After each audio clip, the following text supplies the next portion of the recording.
नमस्कार मित्रों, अगर मैं आप लोगों से ये पूछूं कि भारत देश को आज़ादी किसने दिलाई, तो आप लोगों में से बहुत बड़ा भाग इसका श्रेय महात्मा गांधी को दे देगा। पर क्या ये बात सत्य है? चलिए इसी बारे में हम इस वीडियो में जानेंगे। तो जब भी आज़ादी का प्रश्न खड़ा होता है तो मीडिया में और किताबों में इसका बहुत बड़ा श्रेय महात्मा गांधी को दे दिया जाता है। पर क्या ये बात सत्य है? चूंकि वीर सावरकर, भगत सिंह और सुभाष चंद्र बोस जैसे अनेकों योद्धाओं ने आज़ादी की लड़ाई में अपने प्राण न्यौछावर कर दिए और भारत देश को आज़ादी दिलाई, फिर भी किताबों में और मीडिया में उनका नाम ज़्यादा कहीं पर नहीं दिखता है। और बहुत सारे लोग ये भी कहते हैं कि महात्मा गांधी ने हरिजनों के लिए यानी छोटी जाति वाले लोगों के लिए बहुत काम किया था। लेकिन महात्मा गांधी जब अफ्रीका में थे तो उन्होंने अफ्रीकन ब्रिटिश राज को एक लेटर भी लिखा था। उस लेटर में उन्होंने लिखा था, वो लेटर मैं स्क्रीन पे दिखा भी दूंगा, आप पढ़ भी सकते हैं। चूँकि ओरिजिनल लेटर की कॉपी हमें इंटरनेट पे नहीं मिल पाई, लेकिन उस लेटर में क्या लिखा था वो आप स्क्रीन पर देख सकते हैं। तो उस लेटर में उन्होंने ये लिखा था कि अफ्रीका में भारतीयों पे और अफ्रीकियों पे बराबर का अत्याचार किया जा रहा है।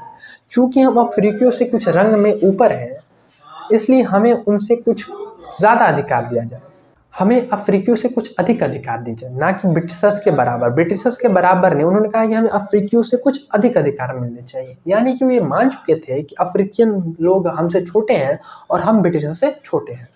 और ऐसी मानसिकता उस व्यक्ति को बिल्कुल शोभा नहीं देती जिसे आज हम राष्ट्रपिता के रूप में पूजते हैं।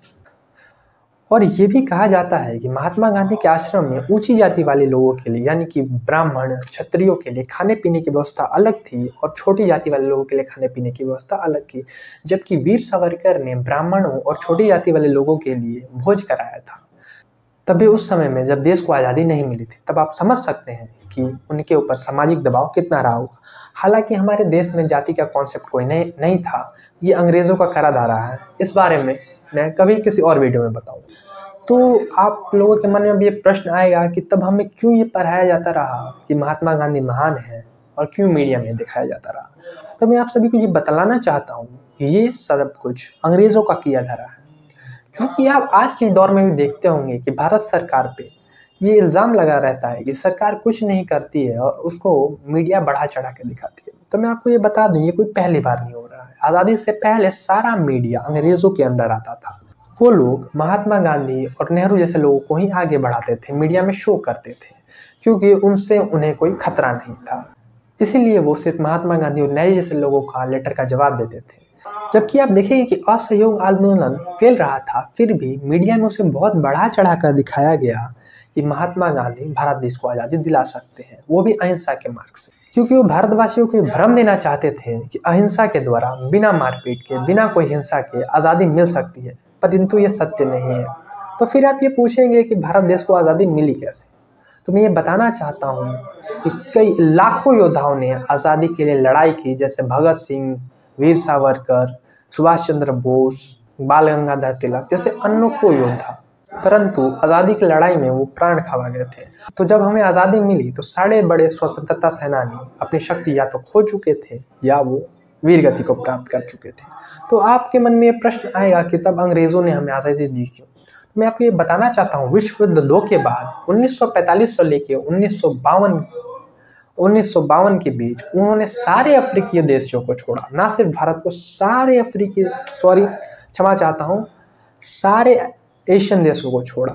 जबकि सिंगापुर ये चाहता था कि अंग्रेज उसके देश में 10 साल और रुक जाएं, क्योंकि अंग्रेज़ों के द्वारा वहाँ बहुत नौकरियाँ दी जाती थी।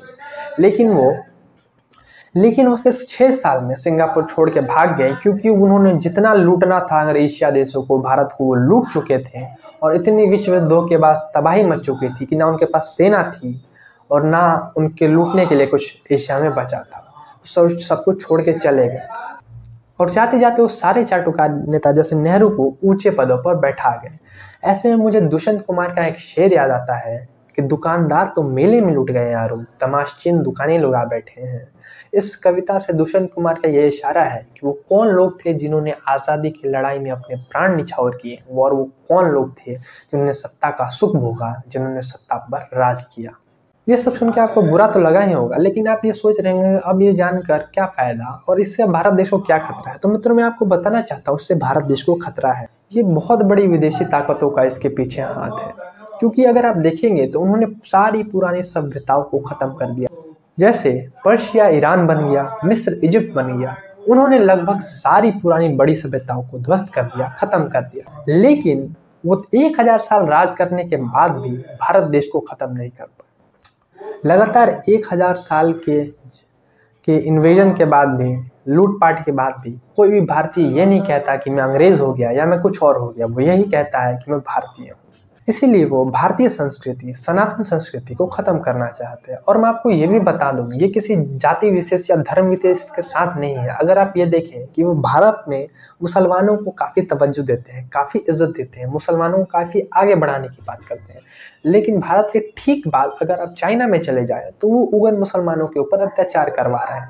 इनका कोई अपना नहीं है और समय आने पर ये खुद को भी खत्म कर देंगे। ये सिर्फ खत्म करना जानते हैं। और जैसे कि अमेरिका और फ्रांस जैसे देश सिर्फ अपने हथियार बेचना चाहते हैं ताकि विश्व में युद्ध होता रहे और उनके हथियार बिकते रहें। वो हथियार बेच के काफ़ी पैसा कमाते हैं, बिलियन ट्रिलियंस में पैसा कमाते हैं और बाकी दूसरे देशों को मरने के लिए छोड़ देते हैं। तो मित्रों, इतना ही था इस वीडियो के लिए। अगर ये वीडियो आपको अच्छा लगा हो तो आप हमारे चैनल स्पिरिचुअली ऑसम को सब्सक्राइब भी कर सकते हैं। वीडियो अंत तक देखने के लिए धन्यवाद। अब मैं आपसे विदा लेता हूँ।